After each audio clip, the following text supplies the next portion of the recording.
Македонија е последна во регионот без официјална вакцинална кампања иницирана од владата и Министерството за здравство. Последната која излезе деновиве, а во која познати спортисти, уметници, доктори, свештеници, но и евроамбасадорот Дейвид Гир преку лични примери ги истакнуваат придобивките на вакцинацијата против COVID-19. Е иницирана од Европската Унија, а поддржана од Стопанската комора.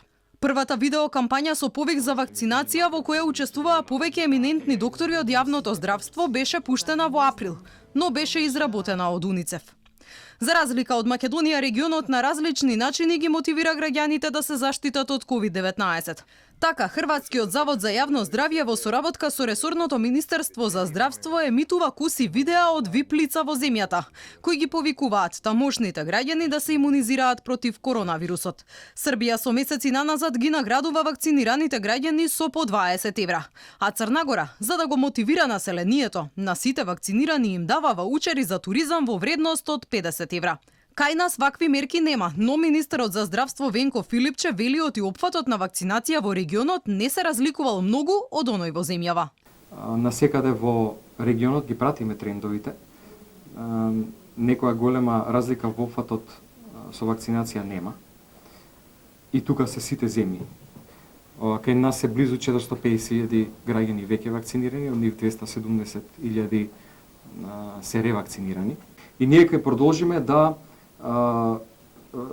го држиме системот со вакцинација вака активен како што е сега, во смисла на тоа да се сите пунктови отворени, граѓаните се пријавуваат без термин, никој да не се врати, вакцини има сосем доволно. И наместо награди за вакцинираните или гласна кампања за подигнување на свесноста, Филипче најавува можни ограничувања за граѓаните кои не ја примиле антиковид вакцината. Размислуваме да некакви ограничувања воведеме од месец на септември или од месец октомври, доколку се соочиме со нов бран.